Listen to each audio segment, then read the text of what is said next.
नमस्कार, new morning TV में आपका स्वागत है। मैं हूं हमवीर सिंह और अभी हम आप पहुंचे हैं प्रीत बिहार वार्ड में, जो कि हमारे साथ बातचीत करने के लिए हमारे खास मेहमान हैं चंद्रमोहन शर्मा जी, जो कि प्रेसिडेंट हैं प्रीत बिहार से, और उनसे जानेंगे उन्होंने अपने राजनीतिक जीवन की शुरुआत कब की और अभी एमसीडी के चुनाव आने वाले हैं, किन मुद्दों के साथ वो मैदान में उतरेंगे और कांग्रेस की क्या भूमिका है अभी एमसीडी चुनाव में। सर, आपका स्वागत है। नमस्कार सर, मैं जानना चाहूँगा आपने अपने राजनीतिक जीवन की शुरुआत कब की, कैसे की, कौन प्रेरणा स्रोत हैं आपके?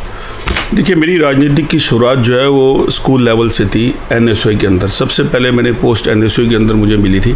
उस समय के प्रेसिडेंट थे राजेश शर्मा जी और भगत जी एमपी हुआ करते थे। तो उस समय मैं सबसे पहली पोस्ट जनरल सेक्रेटरी पे आया था एनएसयूआई यूथ कांग्रेस के अंदर। उसके बाद फिर अलग अलग तरह से कांग्रेस में रहते हुए यूथ कांग्रेस भी रही, ब्लॉक में भी रहे, डिस्ट्रिक्ट में भी रहे, प्रदेश में भी रहे, और आज फिर दोबारा ब्लॉक के अंदर ब्लॉक प्रेसिडेंट हूँ मैं इस एरिया का।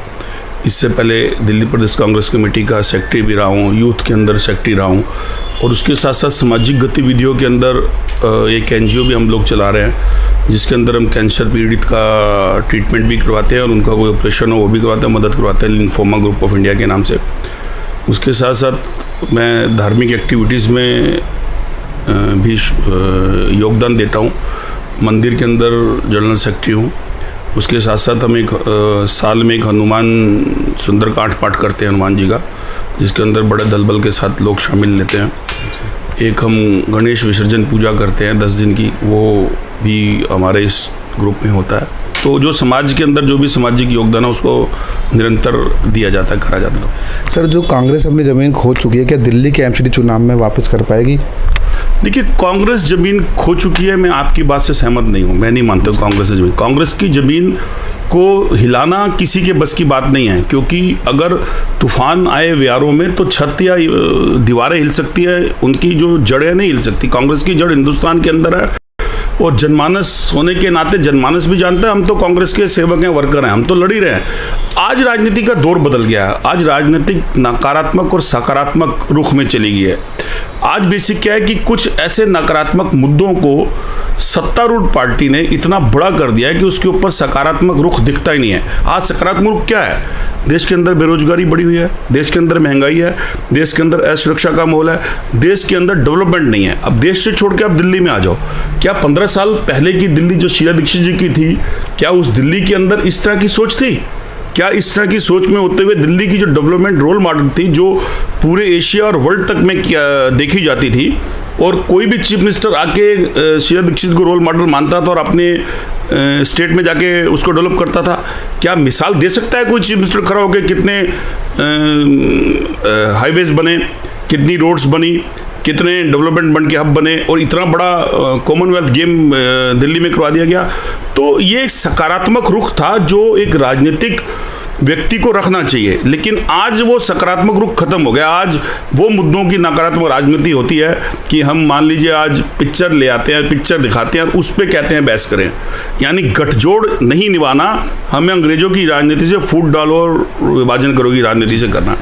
क्या कारण मानते हैं कि कांग्रेस पार्टी के काफ़ी अधिकतर जो जनसेवक हैं वो आम आदमी पार्टी में जा रहे हैं? अभी भी ये दौर चलता जा रहा है, बढ़ता जा रहा है। ये होता है ऐसा। देखिए, अच्छे दौर के साथी बहुत होते हैं जीवन में और बुरे दौर के साथी कम होते हैं, लेकिन जब दौर खराब हो जो साथ रहे वही सच्चा सिपाही होता है। अगर कोई चला गया तो उसके जाने का गम नहीं, जो है उससे हमारा सीना चौड़ा है। हम फिर भी अपनी आवाज़ बुलंद करते हैं। मेरे नेता राहुल गांधी निरंतर उन मुद्दों को देश की जनता के सामने, सरकार के सामने, विपक्ष की भूमिका होने के नाते हमेशा रखते आए हैं। भले ही सरकार ने उनकी बात को मजाक में लिया हो, लेकिन क्या उन सब मुद्दों के ऊपर सरकार ने यू टर्न नहीं लिया?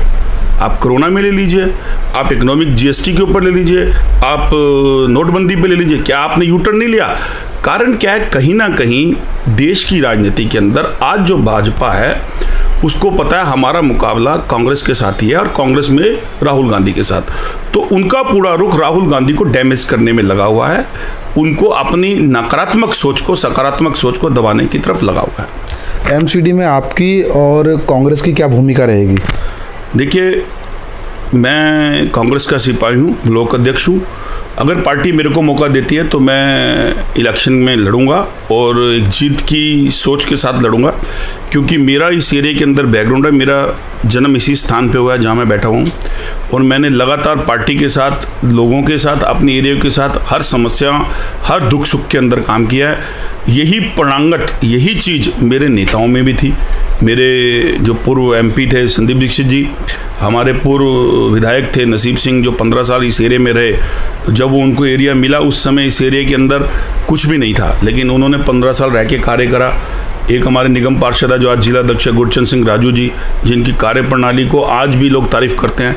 तो उन विरासतों के साथ और उन सोच के साथ मैं भी अपने एरिया में सेवा करने के लिए तत्पर हूँ और सेवा कर भी रहा हूँ। चंद्रमोहन शर्मा जी, आपके वार्ड की जनता जानना चाहेगी यहाँ पर मुख्य रूप से मूलभूत समस्याएं क्या हैं जो वर्तमान निगम पार्षद पूरा नहीं कर पाए, और आप किस तरीके से करेंगे?